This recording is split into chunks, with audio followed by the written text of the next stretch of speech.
Good. I mean, I don't hear it loud. No. You guys do an intro.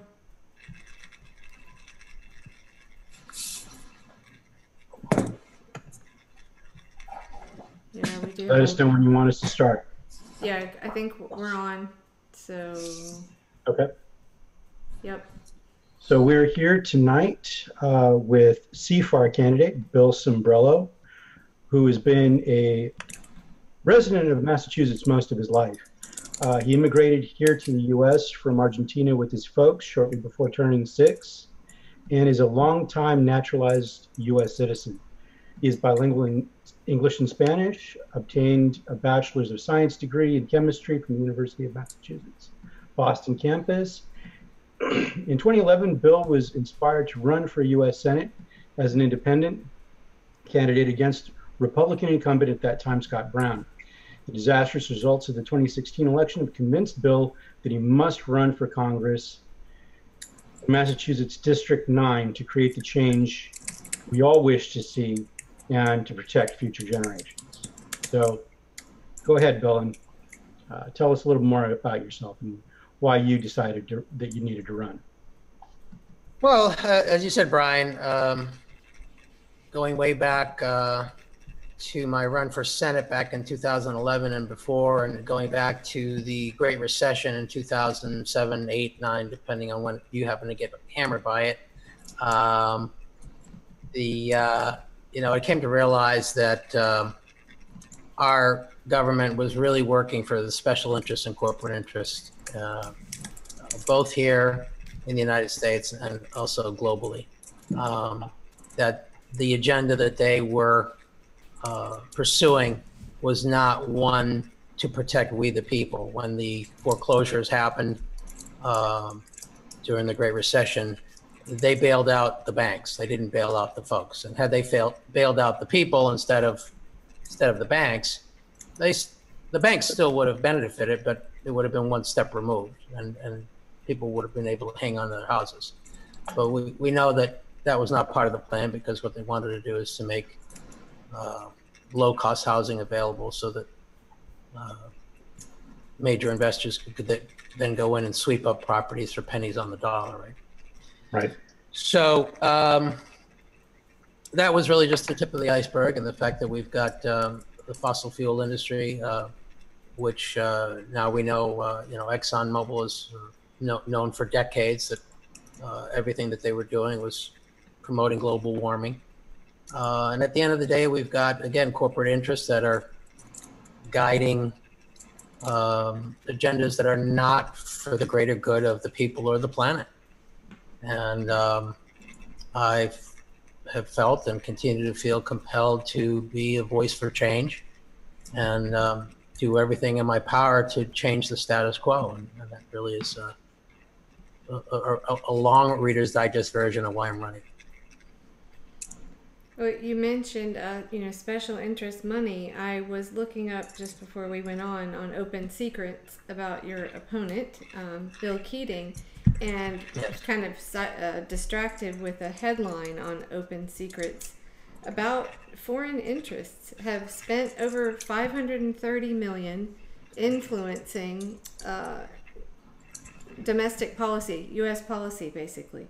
So, we hear so much about how Russia had this campaign to affect our elections. Well, we've got, foreign special interest money has been affecting policy here for years. So, anyway, it's just very interesting. But do you want to talk any bit about your opponent, Keating, and how you feel like, what separates you from him? I'm sure there are a lot of good progressive talking points that he says. I like to look at people's voting record and also who's funding their campaign. So what do you know about him specifically? Well, let me just start out. First of all, we're a 100% grassroots campaign. We have not taken a penny from corporate interests whatsoever. We have no intention to take any corporate money or PAC money, either now or once we get into Congress. I feel it's disingenuous to go knocking on doors and calling voters and saying, hey, I'm going to represent you when I get to Congress, even though I'm taking thousands of dollars from the same special interest we were talking about. So even though Rep. Keating and myself will be carrying a D at the end of our name on September 4th primary, we couldn't be any more diametrically different. I am for single payer health care. He's for trying to band-aid the Affordable Care Act. I'm for a Green New Deal that promotes a green economy with tax incentives instead of pouring more money into the very profitable fossil fuel industry. I'm for a living wage nationally, which really means now an index, a geo-indexed living wage. Many people, including Bernie, frankly, talking about a $15 minimum wage. A $15 minimum wage in Boston or San Francisco is still a poverty wage. So we need wages that correlate to where people are living, and you know, whatever the rent costs are and whatever the food costs are, people need to be able to survive where they are and do better than just survive, because that's what we've got right now. People are hanging on by their fingernails. Forgiving the college loan debt, or I should say canceling. People want to correct me when I say I forgive it, and we want to cancel it. And there's 1.5 trillion in college loans outstanding right now, of which 2/3 of that is undergraduate and the third is postgraduate. So what I hear all the time as I'm going around, and again, I'm knocking on doors and talking to folks, is that situations where people have not gotten married, decided to delay having children, not purchased a home, not purchased a new car, not buying durable goods because they've had to come back and live with mom and dad at home just to be able to survive, pay, getting these lower wage jobs and living under mom and dad's roof. And we have a situation where the entire Democratic Party, in some ways, and well, both parties as a whole, are very disingenuous about this whole concept of protecting the Social Security Fund on the one hand, and saying that they're going to index the fund, and saying that they're going to make sure that it's adjusted for inflation and it's not going to be privatized, et cetera, et cetera. You can't say that on the one hand, and on the other hand, be robbing the retirees from this very same issues we just talked about, which is these college loans that they are, in fact, having to pay for their kids and grandkids because they can't afford to keep up with the bill. And these college loans are no longer allowed on the bankruptcy code. It's, the whole process was rigged from the start. They took the college loans off the bankruptcy code. And of course, the bank said, hey, you want $100,000 to continue your education? Come on down. Because they knew that it was a guaranteed loan through the federal government. 90% of those are federal guaranteed. And it's a win-win situation for the banks and a lose-lose for the students and as consumers. And what does that do? That also drives up college costs, because the college says, hey, no problem. We can charge whatever we want, because these kids will be able to go out and get the loans, and we'll be able to fatten up our wallets in there. But the reality is, professors in the colleges are very often underpaid, and what we find is that administrative staff, high-level staff at the colleges, much like in corporate America, there's a tremendous inequality of pay there as well. So add to that now the other burden, which is the lack of a single payer fund, the fact that we've got people that if they do get hospitalized, they may have anywhere from a $2,000 to a $5,000 or $6,000 hospital deductible. We're back to the same thing.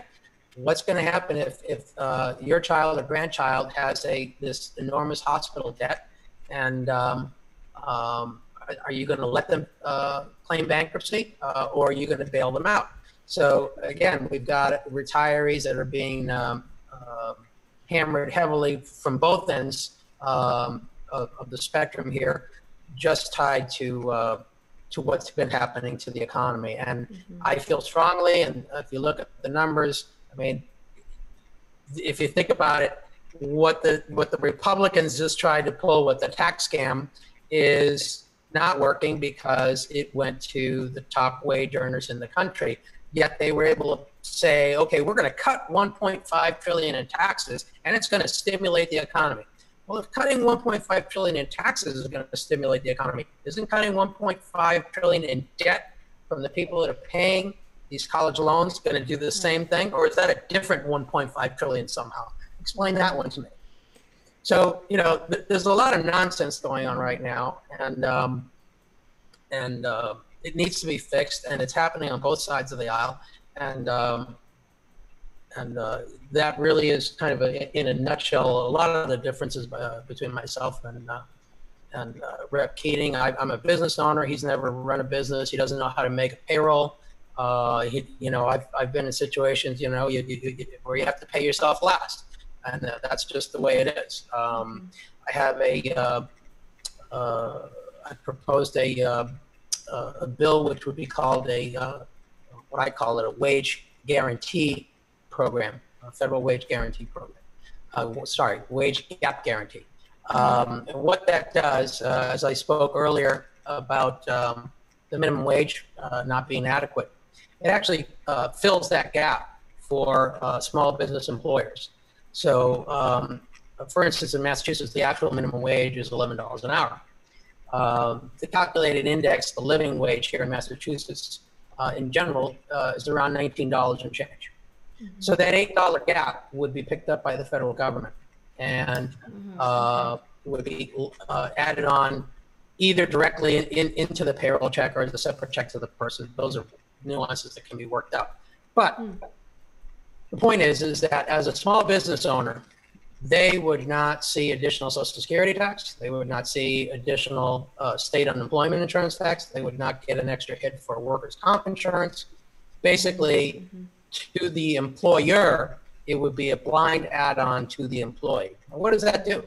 That's going to put millions and millions of dollars into the economy back in circulation, because we talk about the velocity of money, right?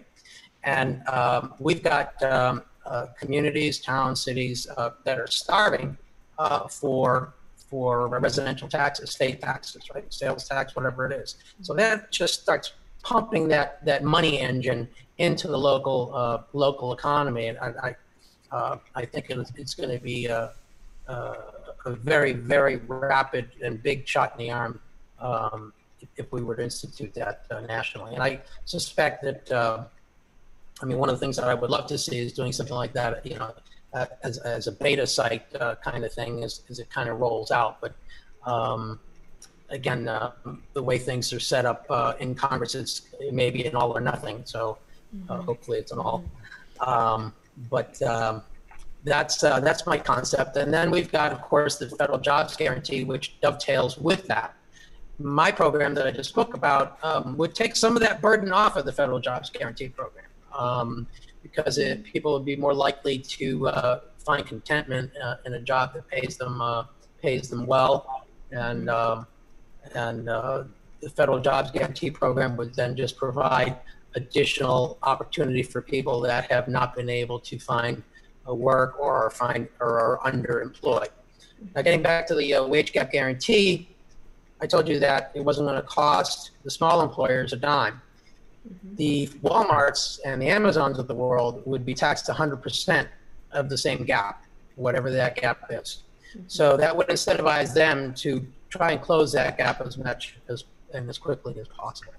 So I think it can work, and I think it's a way, again, of really boosting the economy. Are there other candidates that you know of that are for this wage gap guarantee?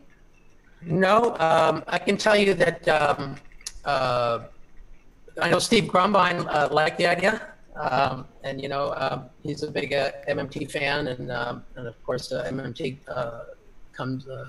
plays a big part in selling that, right? Because we have the ability to do this, just like we have the ability to fund $717 billion for the military-industrial complex. So, you know, right. Like the knife cuts both ways. Yep. Okay, so we have someone that has joined, I think, would like to ask Bill some questions. Do you want to introduce yourself? Is that me? Yes, that's Yes, you. that's you, Jamie. Okay. Okay, Jamie. Okay, so you're in Um, Bill's district, I take it, or you're in actually, Massachusetts? actually, no. Oh, So okay. I came here through. So I'm in Dallas, Texas, Oh, okay. and Well, welcome. Okay. so I'm not a constituent of his, but I'm in a group message on Twitter that is just a bunch of progressives. So I thought I'd hop in, and he sent the invite to the group. But I'm super active with the DSA North Texas, Mm-hmm. and we're just, I'm just basically like trying to learn as much as I can from all of the different candidates, like this wage gap guarantee thing. Like that's something I've not heard about. I've heard of the federal jobs program and stuff like that. Right. Right. But that being said, I didn't come with specific questions because I didn't really know what this was. But if I do come up with some questions, Sure. I'll jump in. That's great. Well, we I guess progressives is the label, can talk for hours about all of these things, it seems. But no, it's a brilliant solution because you know, it is a legitimate concern for these small businesses. You hear that, you know, how are they, that burden that they would have of a $19 an hour or even $15 an hour minimum wage, or providing health care also, that's a burden on those small businesses. So Yes. Well, that's the other part of the puzzle. And again, having been a business owner, I still am a business owner, although things are very much on hold, I can tell you, as I'm dedicating full time to the campaign. But if you know, every year businesses go back during what's called open enrollment. They've got to find a new plan that is somehow more affordable than the year before. And what they keep finding is, affordable plans that have bigger and bigger deductibles, worse plans, higher copays, and we keep eroding the benefits that employees have through their employers, because employers, at least in Massachusetts, are mandated to pay 1/2 of a single employee's benefits and 1/3 of a family plan. And that adds up really, really quickly when you're talking about plans that can cost over $1,000 or $1,500 a month. So you take that into consideration. And then if someone needs to be terminated for whatever reason, then they have to deal with COBRA, which allows them to hang on to the insurance for X number of days. All that goes away if we have single payer healthcare. Think about the manpower, the aggravation, and the time that just comes right off the table if everyone is on the same plan. You go to the doctor, you're not going to see 3 or 4 clerical workers there asking you, oh, what plan are you with? Oh, then you talk to Betty. Oh, you're with that plan? Oh, talk to Susan. It's one size fits all health insurance, and just the layers of bureaucracy just will just roll off, and as single, I should say, as business owners. Not having that ball and chain is going to be quite good, and the savings that they would realize.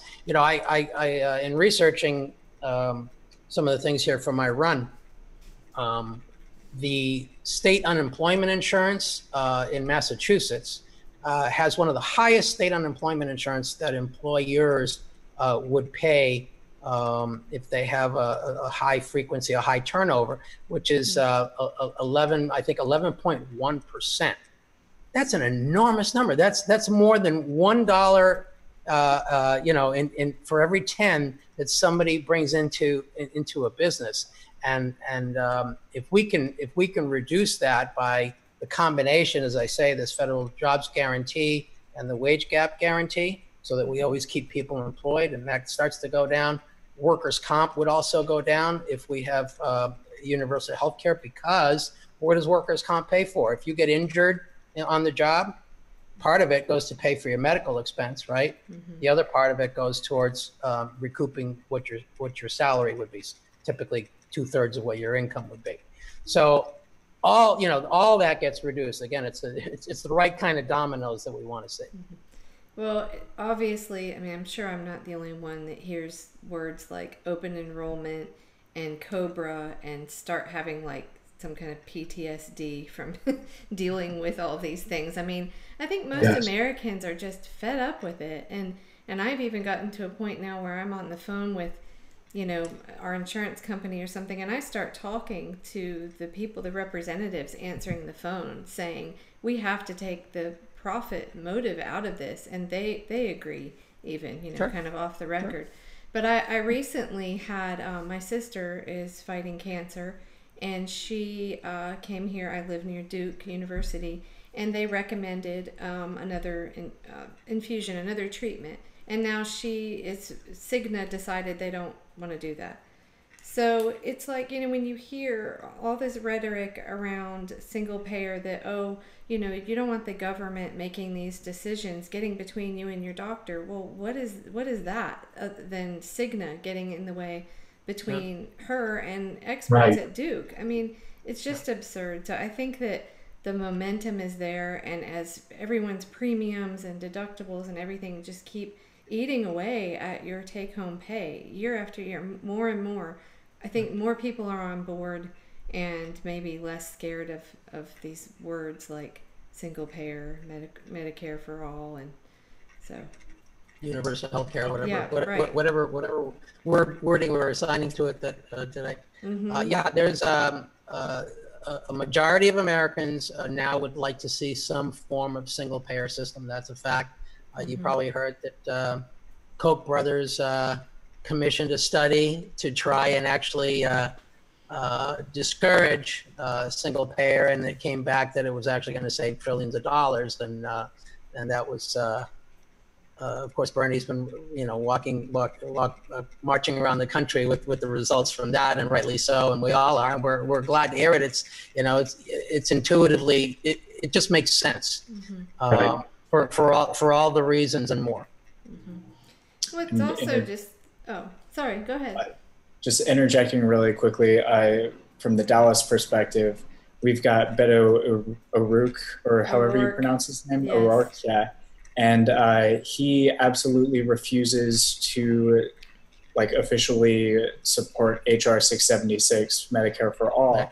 Right. Released a statement saying why, and in his statement, it literally says that his concern is that it doesn't cover for-profit healthcare providers. And so, the obvious concern with that is that, somebody's going to be profiting from my taxes eternally. Why? That doesn't even make sense. Why not just make it as efficient as possible? So we're actually fighting that fight, obviously, here in Dallas too. Right. Well, I'm gonna take a wild guess, Jamie, that you were a Sema Hernandez supporter. Yep. Yeah, seems great. So, and I think she's going to be a force to be reckoned with here for many years to come. I think Absolutely. Yeah. name for herself, and for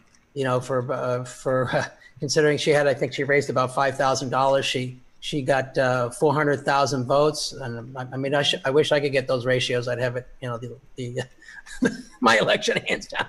Well, we've had, so I don't know, Jamie, if you know what we do. Brian and I work with both CFAR and something called CWAC, which is Candidates with a Contract. And so we basically interview and speak with all of these great grassroots candidates. And so, yeah, SEMA had signed both of those contracts. So we were pretty familiar with that race. But it's also there are many other candidates who had the same experience, didn't raise a lot of money, but wound up getting, in the high 30s, maybe percentage of votes, like Lisa McCormick in New Jersey. And I know David Benak in Michigan did really well. I don't remember the exact numbers, but, this is a big battle. And I feel like we may not see all these victories in 2018. I wish we would. Right. But I just hope that all of these candidates keep going, because I think, but it's just building momentum, and it's taking longer because, of course, the media is blacking out all of these candidates just like they did with Bernie. But as we keep going, I hope a lot of great candidates run again. I think they have a chance. But about Beto, I have to tell this story. This is about the media. So I actually kind of got on. My daughter is a college student in Scotland, and she had posted on Facebook, just kind of not thinking about it, but I gave her a hard time because it was this Vice News article, and it was about Beto O'Rourke and how cool he was because he used to play the guitar and was in a band and all this. I know. And so I told her the little story about Bill Clinton and the saxophone and Arsenio Hall, and been there, done that, you know. And, right. And I said, don't fall for it. You know, read or there's a podcast, Moderate Rebels. It's Max Blumenthal and I can't remember the other guy's name. You know that Ben Norton? Is that Ben Norton? That sounds familiar, but I can't remember off the top of my head. But they did a great podcast all about Vice News and just basically how it's this all this neoliberal stuff packaged in this hipster, you know, cool packaging. And I was just like, you can't fall for that. So she deleted it. But anyway, that's my little Beto story. Good. I'm currently investigating Vice News right now, and it's owned by the Walt Disney Company. Right. That's not surprising. And Bill Maher has something to do with producing. I'm not exactly sure what his role is now, but so it's just more of the same. Yep. So the organization that you are with, Brian and Kelly, do you guys like publish like online? So, because I'm just asking because I'd imagine like comparing the results of like basically like somebody who barely got any funding at all is like at 30%. Like I feel like that could be pretty easily translated into like a really valuable like graph that would be shared everywhere. Like I feel like a lot of people are like, oh wow, there's really a shot. Right. No, that's a very good idea. We should do that with all of our candidates. Yeah, we should look at compiling that. That's not a bad idea. Yeah, we should definitely do that.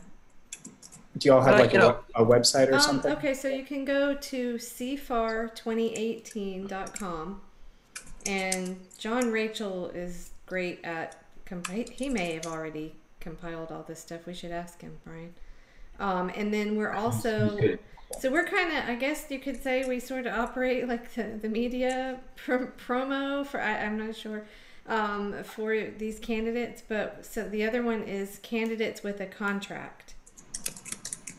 And Candidates with a Contract is more about anti-corruption.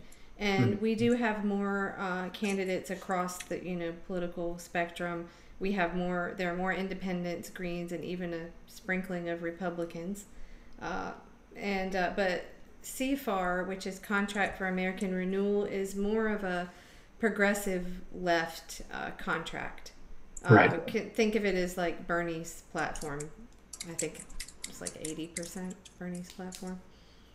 But so, yeah. I used to volunteer with Draft Bernie. I held the little burn storms at our house, and that's kind of how I got into doing this. But and I'm still supportive. I love what the People's Party is doing. But I wanted to do something that was for 2018.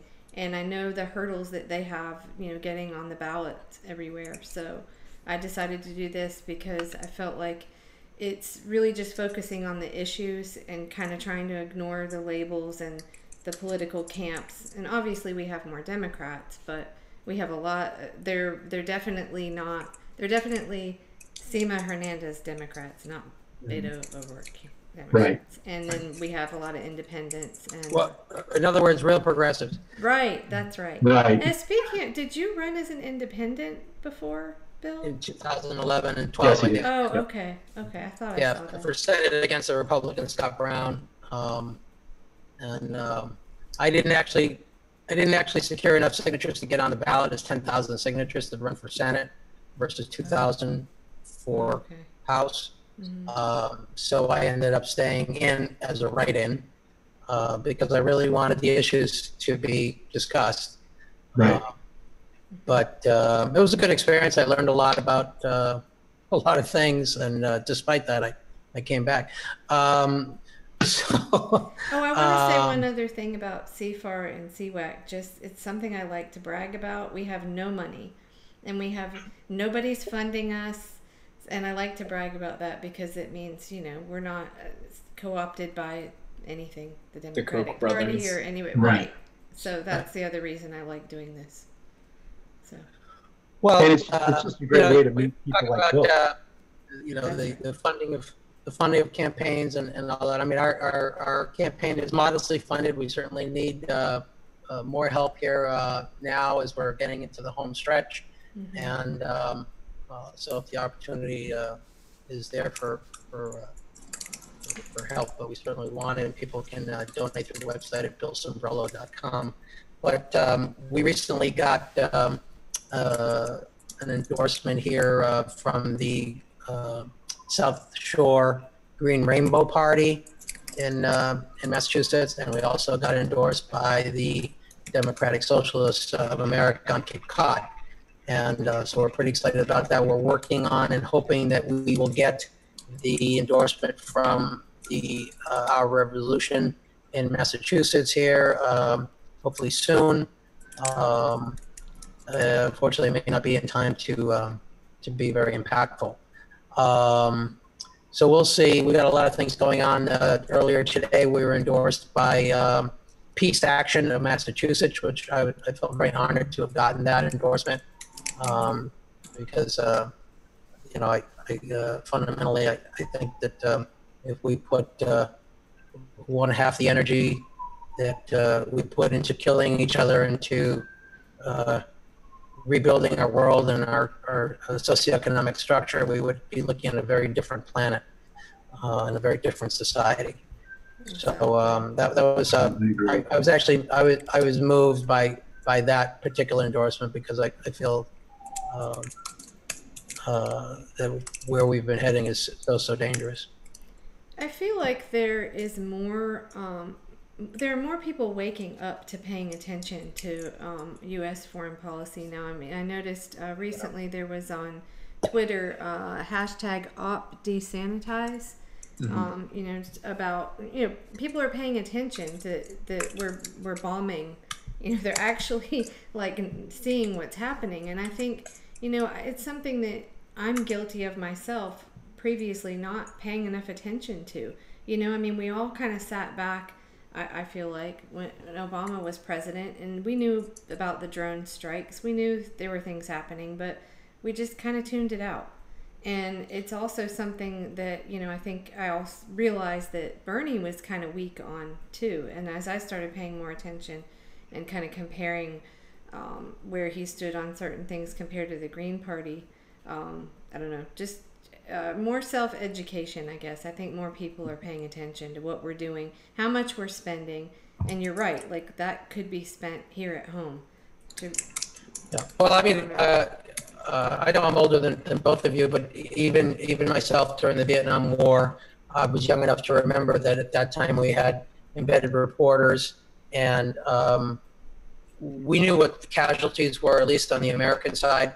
Now we don't see embedded reporters; they're not allowed anymore.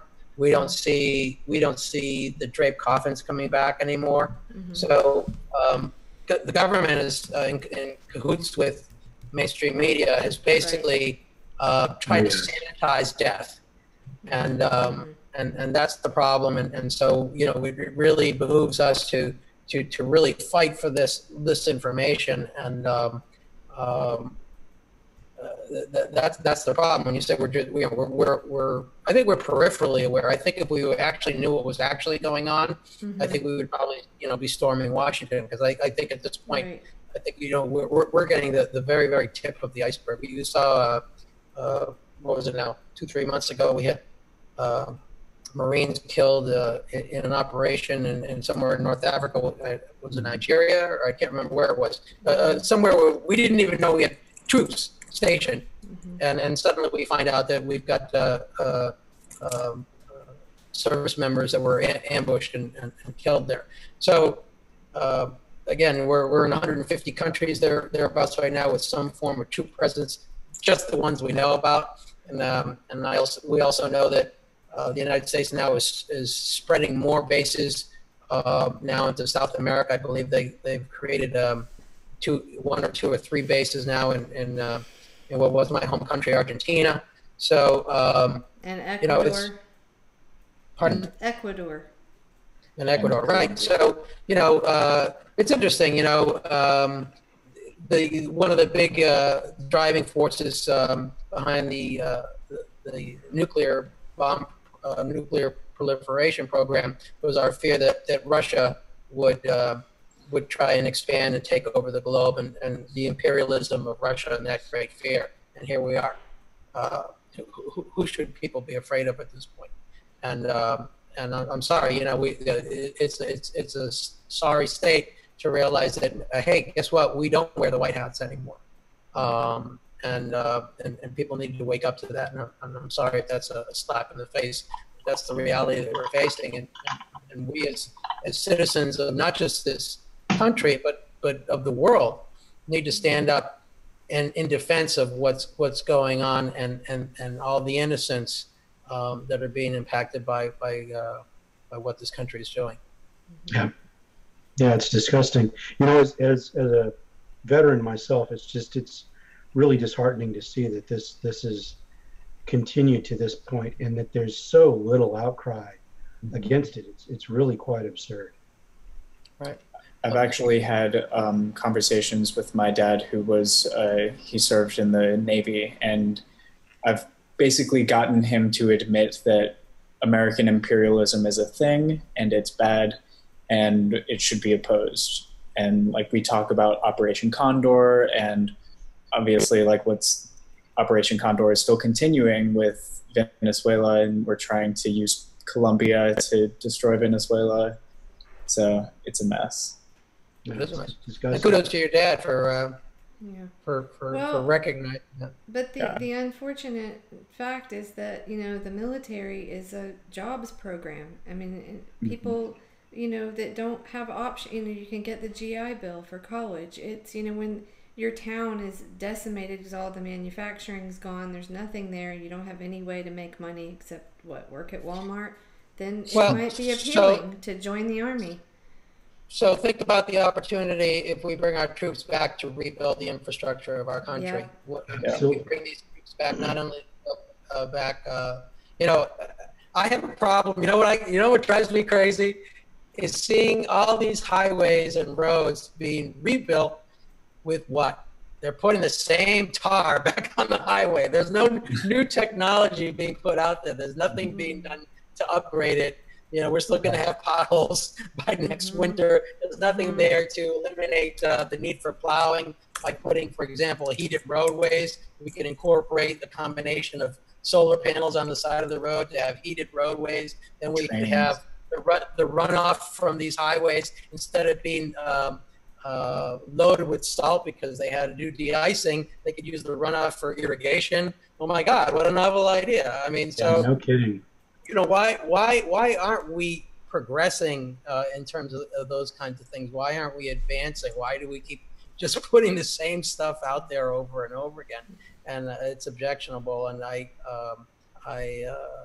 think that if we were to bring the troops home, we could use them to revitalize our inner cities. We've got 22, give or take, lives being lost among veterans on a daily basis. Veterans are committing suicide 22 a day. And and if we brought back, at least some of these veterans could just be dedicated to making sure that they've made human contact with these individuals. Many of them are homeless. They're they're in alleyways, under overpasses, on the street. And these are men and women that were willing to give their all, and we just treat them like used waste. It's horrific. Yeah, it is. So slight change of subject here, but I did want to talk with you a little bit about just some numbers I was looking at about the 9th district. And I always kind of like to bring up, how the largest group of people is non-voters. But in the 9th district in Massachusetts, the voter turnout actually, it was 2016, was about 52%, which is quite a bit higher than other places. But I always feel like all of you great CFAR and CWAC candidates that we speak to, you guys don't sound like your typical politician, and I think that your message would resonate more with those people who, a lot of people who don't vote because they feel like they're not being represented by any of what they've seen before, and they feel like their vote wouldn't count. So I'm always like just interested to see like in a particular district like where that potential there to reach those like non-voters. So anyway, I thought that was interesting though that it is higher than most places, but still, let's see.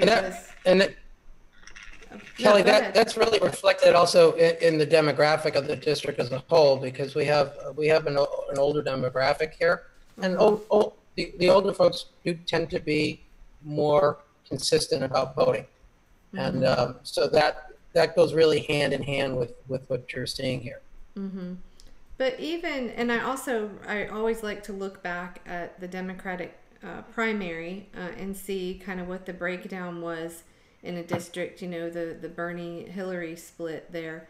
And it's interesting. I mean, in, let's see, what is it Nantucket County, Dukes. I was kind of surprised. Those were all green, Bernie support. Right. And then also, I always think of Massachusetts as so blue, and it is. I mean, if you look at the let's see, the presidential election. Oh wait, sorry, my numbers here. It's roughly like double the turnout for voting Democrat, but there's still a lot of Republican vote too. And sure. I wonder how much of that, still, especially in some of the rural areas, maybe on the Cape, that some of that really was anti-establishment vote too, and that some of those voters might be open to your message. Yeah. Well, yeah, and as you know, I've been going around canvassing and knocking on doors and getting the voters' take on what they're going through and how we got here, et cetera. And I do hear that from the voters that in some cases the Trump vote was kind of a knee-jerk reaction to a total dissatisfaction with both parties, because he was viewed as the outsider that was going to drain the swamp. We now know that's couldn't be further from the truth. He's filled it with radioactive decay instead. So so we've got to say, I've run into folks that have said to me, I did the Trump thing, I'm all done. Literally they've said that. So I think we're going to see a boomerang here on I think certainly in this district. But being honest, I also ran into folks that like the fact that he stirred up the pot. And there is that unfortunate element in our society that has been containing this festering boil of racism and bigotry, which he has tapped into and has created a division in our country that the likes of which I don't think we've seen since the 60s, when we had the race. The race tensions that were here in the country that caused the race riots and those kinds of things, and the tension right now. A dear friend of mine was a person of color was referred by a total stranger just today. In a derogatory way, telling them that they should go back to their country, and if he had his druthers, he'd killed a lot of them. I mean, this is what we've got going on right now, and these people are coming out of the woodwork, and it's a very scary moment in time. We've got the president verbally abusing and insulting former staff members. In the open here on Twitter. I mean, what sort of example is the the supposed leader of the free world is doing this, and our kids are seeing this, and this is all getting into their heads that it's okay to be like that. And boy, it really puts a real burden on parents to say, don't pay attention to the man behind the curtain, right? Well, the rhetoric across the board, I mean, from the so-called grown-ups now is so bad that, I mean, when we expect kids to act better in middle school than, pundits on media or Trump or, I was just actually looking for an article and I can't find it right now, but it was basically just talking about how poverty among the white working class and a lot of the sort of decaying parts of this country, how all of that makes all of that racism and all that stuff fester because so you kind of look at the root of all of it. And it's not to excuse it. It's not to excuse it. I'm saying I'm just saying they're using, just the immigration issue, right? We've got the abolished ICE. We've got these ICE officials that are going around yanking people out of their communities, out of their jobs. And I will say this over and over again. I challenge you to find a single person in this country who can outwardly say that they lost an opportunity because there was an undocumented worker that took a job that they absolutely would have taken. It's nonsense. It's disingenuous. Right. And all it is scapegoating the situation that we have a situation where the middle class and the lower middle class are being oppressed economically. And it has nothing to do with undocumented workers in this country. And historically, there is a precedent to use racism and other, differences amongst the people to divide the working class. Absolutely. And I think that's something that I'd like to see a little bit more rhetoric. I'm not saying you or whatever, because obviously there's also a precedent for cracking down on that kind of rhetoric. And there's a precedent for saying, look, if you're too proletarian, no more. But that is precisely it. It's like people want an analysis that makes sense, and class analysis, unfortunately, for the rich, for the 1%, unfortunately, that's the analysis that makes sense. So they try to divert and say, oh, it's about race or it's about gender or sexuality or whatever. Well, I think that plays into what the oligarchy wants. They would much rather have us fighting each other over issues that they create by dividing us in any way, shape, or form, instead of turning this into a class war. And that's really where we're at, folks. Right. Whether we realize it or not, the enemy is not our neighbor. We really need to realize, and we're really in the battle of a battle for our lives here. Al Qaeda or terrorists are not who we need to be worried about. That's not the walls that we're trying to build up to between here and Mexico or what have you. Listen, for all intents and purposes, the United States is among the most protected nations in the world. We've got an ally to the north. Mexico is an ally, of course, as well. And on both our coasts and much of the south coast, we've got ocean. Now, you take countries in Europe, they have a very different situation. We've got, they're sharing borders in many cases, surrounded by five, six countries. We, as this nation, have the least to worry about, and we're the most paranoid. I call it the Department of Homeland Insecurity is what I like to call it, right? Because we've got this mindset that more bombs, more walls, more surveillance, a bigger police state. Oh, we're going to be safe. We're making a jail for ourselves. Yes. We are imprisoning ourselves. Little by little, our rights are being eroded away.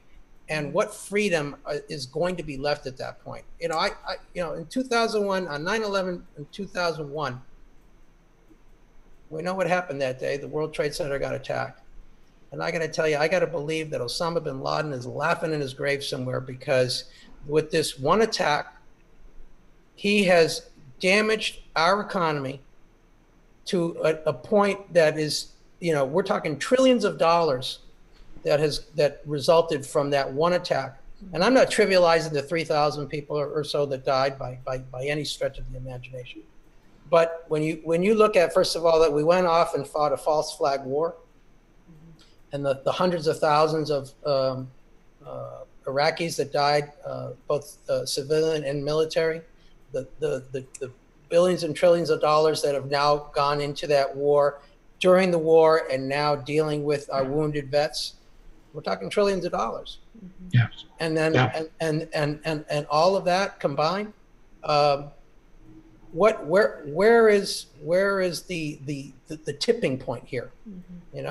Yeah, it just makes it just all the more absurd when you hear, like, the Democratic Party or anyone, either party, saying we can't afford this, we can't afford health care, we can't afford college.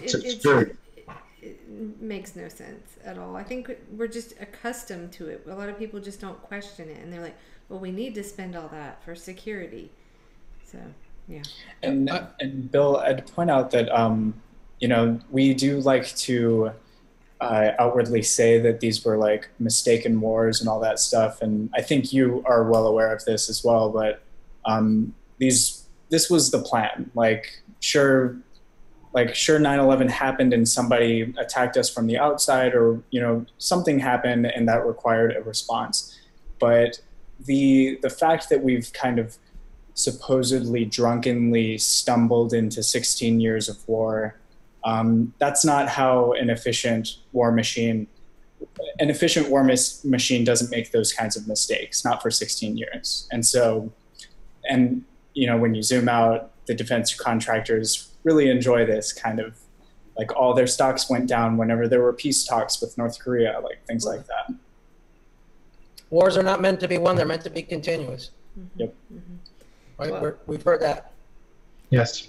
I have to say the best part of doing this work and talking with candidates like you is just seeing how this country could really actually change if we can elect people like you, Bill. It's just very inspiring to hear. Well, thank you.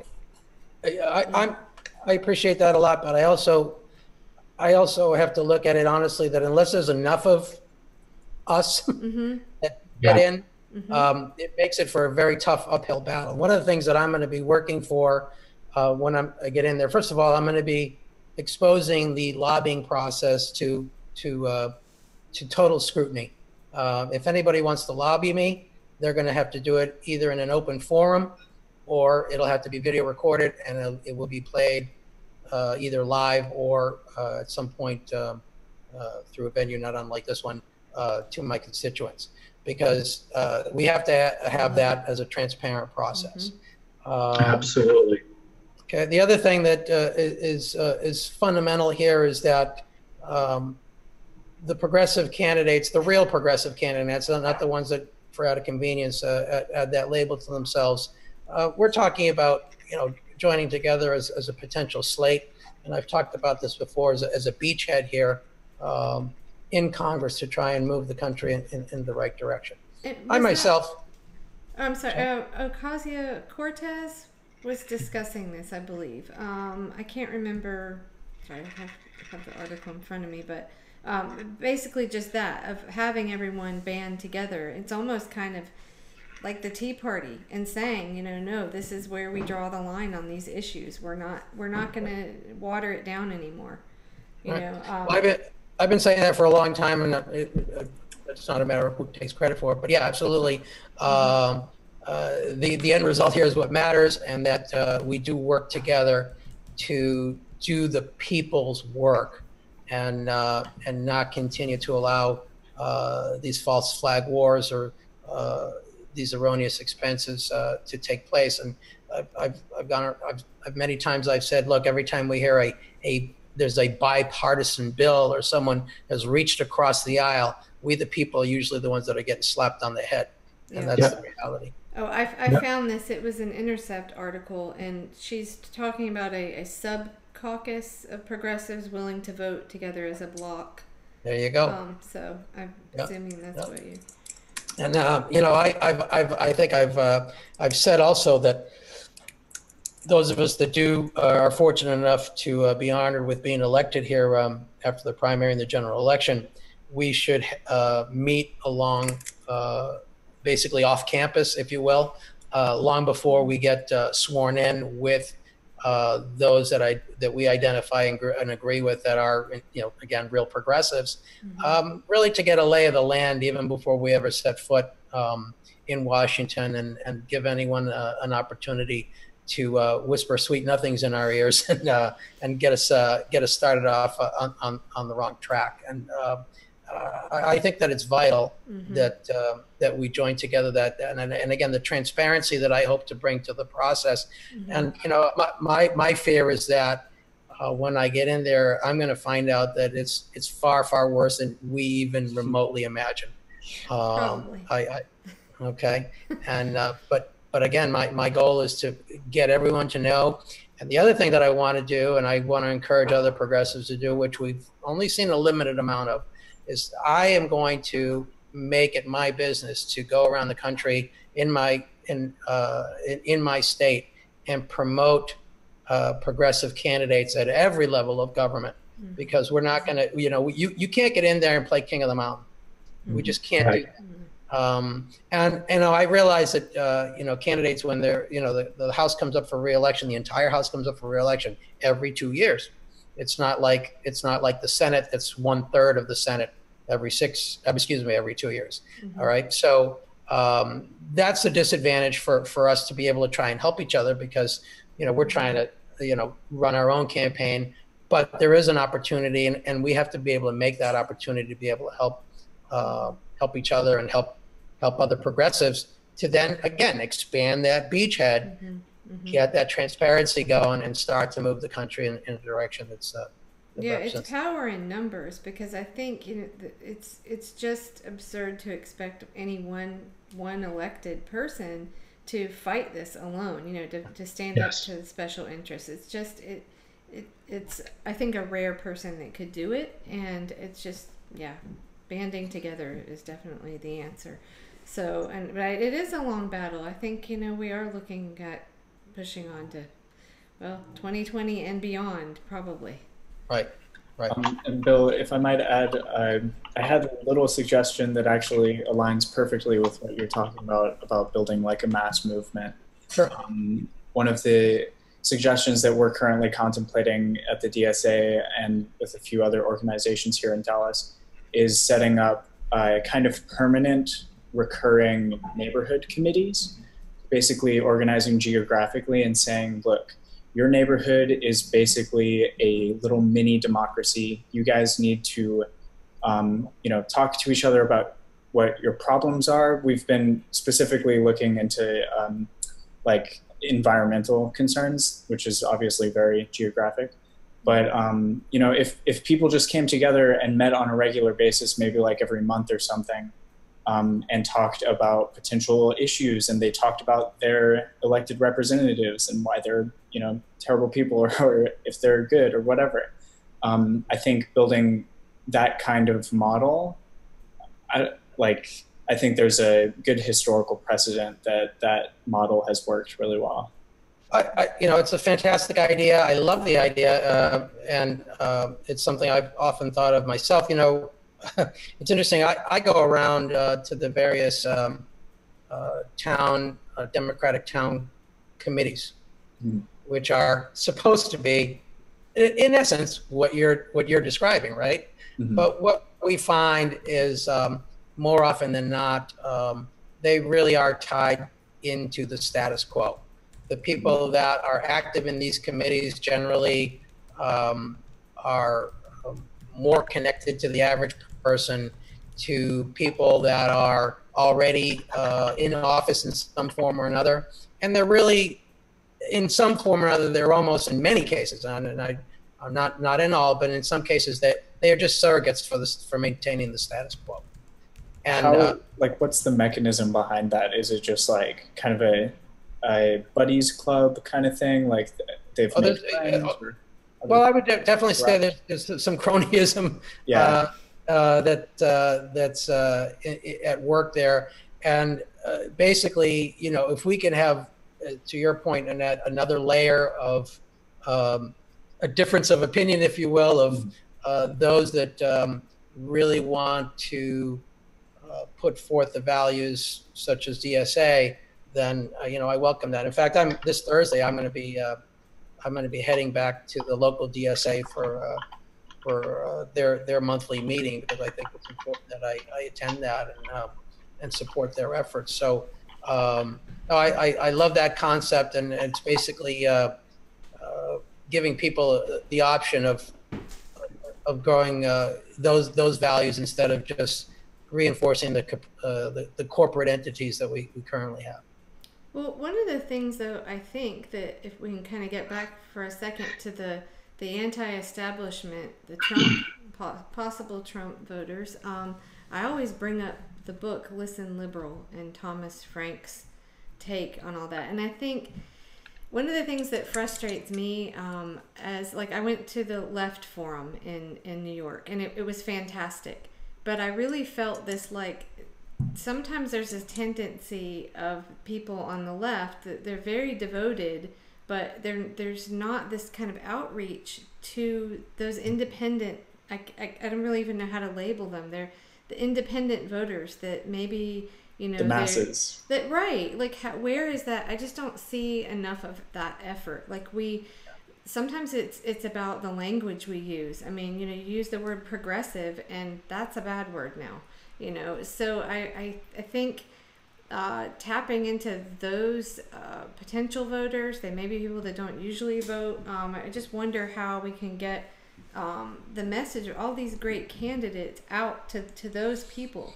And I think it's very tricky because we can get in our own little sort of progressive bubble. And while I love DSA, and I'm pretty much on the left there with everything, I see that as a big hole and a missed opportunity, and that allows the Republicans to still go out and grab those votes. Those I don't know. All I can say is it's what Thomas Frank writes about.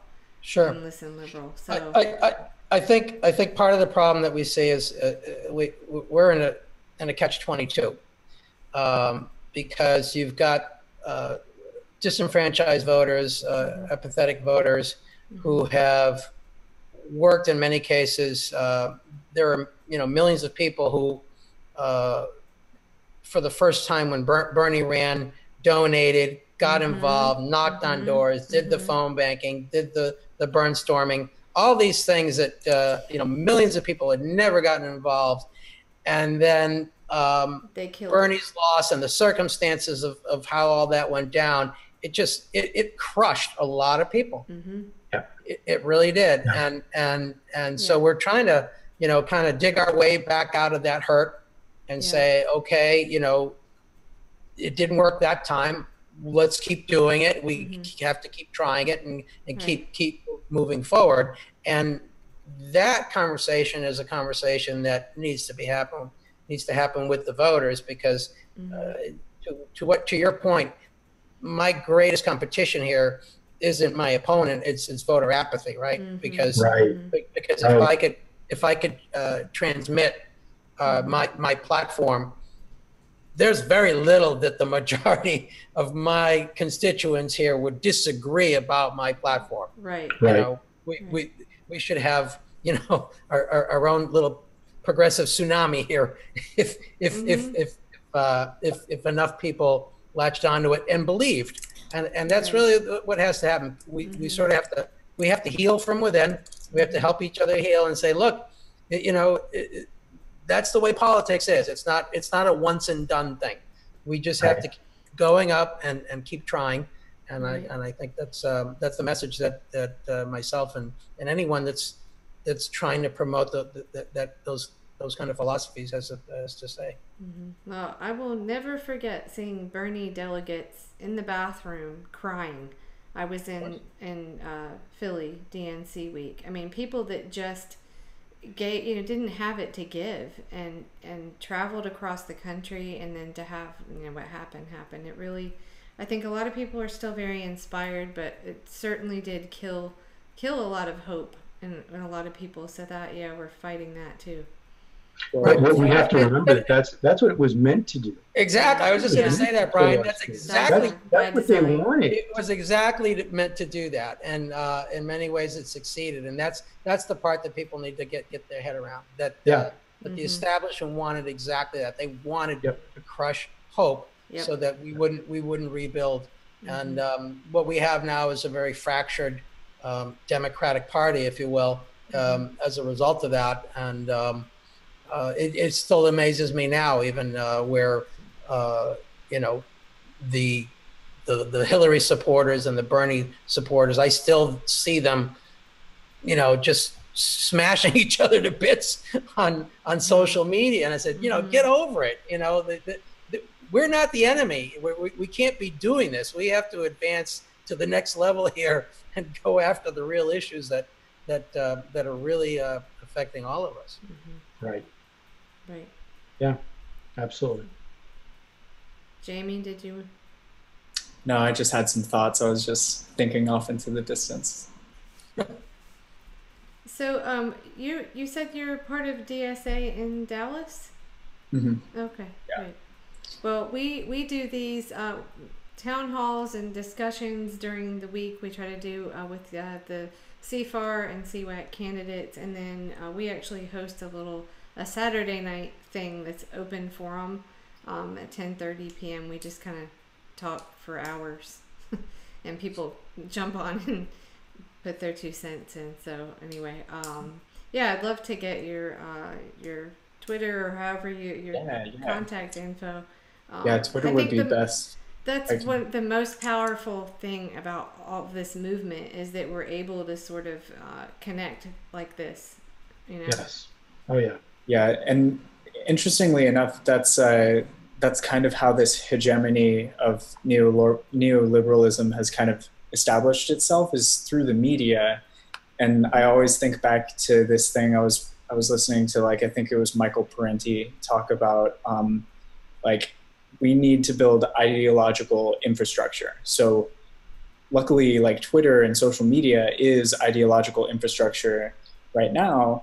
But I mean, we're seeing some crackdowns on, I mean, against like Alex Jones, but also, like, we just saw Telesur English got shut down on Facebook. So like Latin America, kind of Venezuela stuff. So like, I'm a software guy, so I've been like contributing to this like open source alternative to Twitter, and I'm just trying to preserve, you know, our ideological infrastructure. Do you use Steemit?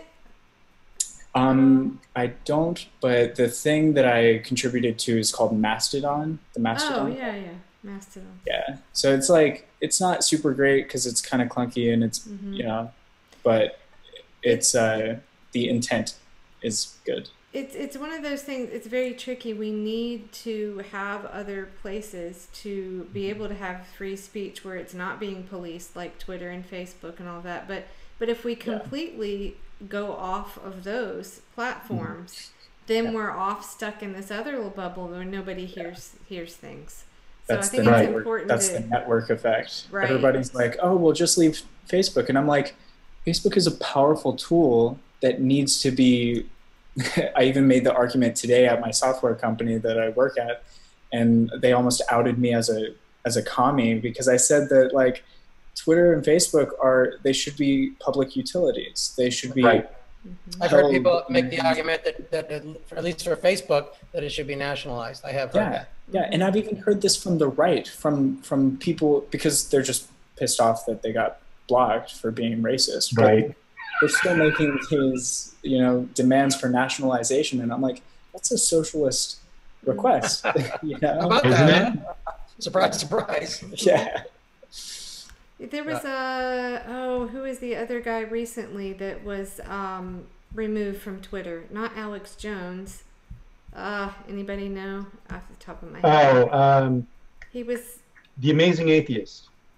Oh, Amazing. Him too? Yeah, Okay, no, there's another more. Peter Snowden might have been, or not Snowden. Peter Snowden might have been. Oh, I know who you're talking about. I can't think of it now off the top of my head. But anyway, I'll find it in a second, but it's happening everywhere, and I think it is. Yeah. I'm no Alex Jones fan, but you get into like where do you draw the line of what Right. is policed? And Twitter even testified before the Senate. I think it was like in 2017 that they literally suppressed hashtags that were pro Bernie. Yeah. Right. Right. And they like, and it's legal because they're a private. They're a private entity. Right. Entity. Yeah. Right. So, That was the very discussion. If I can find it really quickly, I'll share it. But that was the discussion that these people were having. I can't think of his name. What are y'all's Twitter usernames? I'll just go ahead and follow them. So I'm at Kelly's Words. It's KELLEY SWORDS. Hold on. KLLEY. It's KELLEY.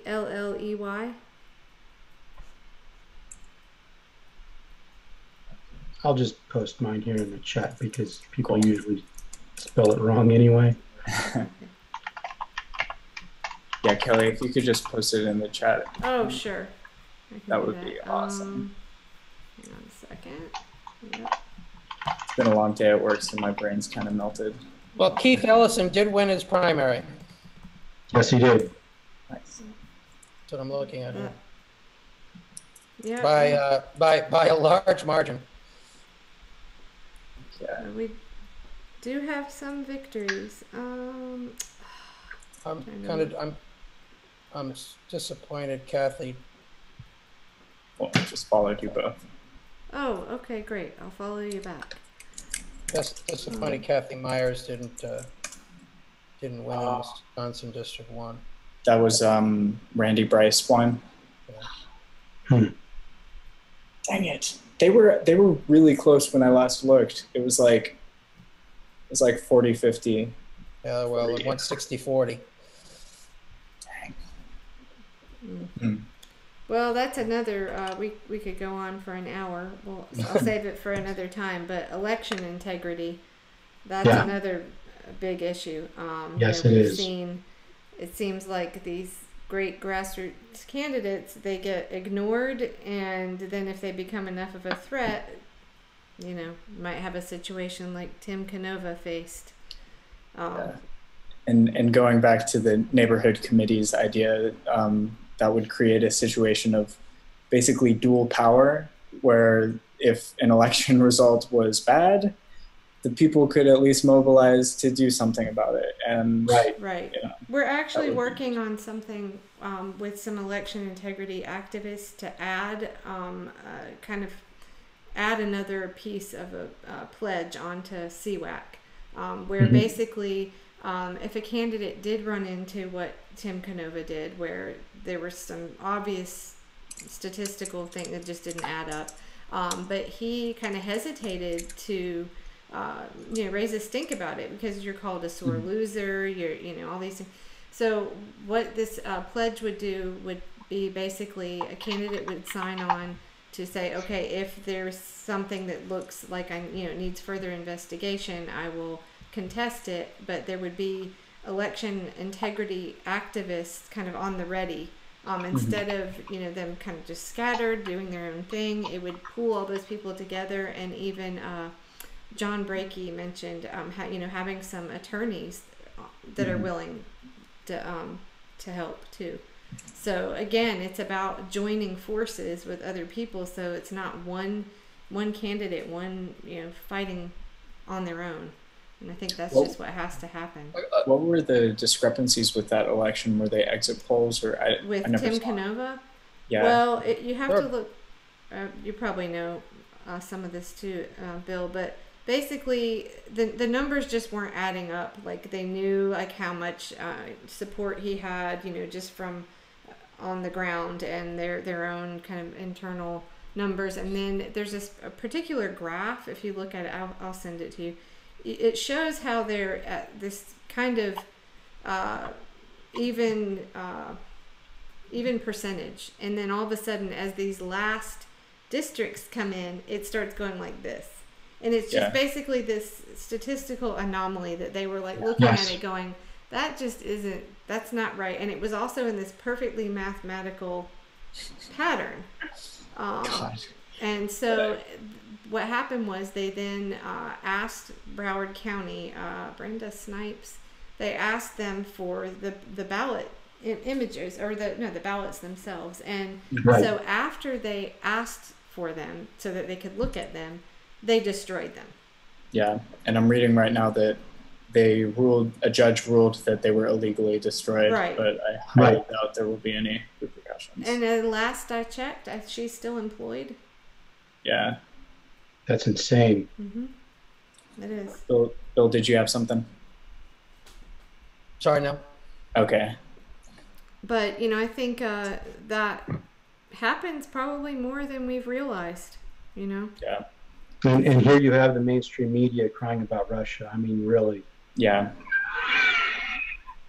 Well, I really realized with the election integrity stuff was when, during the primary, and I was still watching, I've since cut cable, but I was still watching the regular news and watching everything on social media, and all these reports were coming in. I mean, people were recording on Facebook, look, I've been given a provisional ballot. I don't know if it's even going to count. And there was all of this, citizen journalism going on, reporting what was happening, and crickets in the news. Yeah. And that's when the sort of, for me, the light bulb went off. Like, wait, this is not right. They should be covering this. They should be reporting on what's happening, and they weren't. So yeah. So We have paper ballots here in Massachusetts, which is fortunate, but that doesn't mean that there can't be hanky-panky going on, but it certainly helps. Right.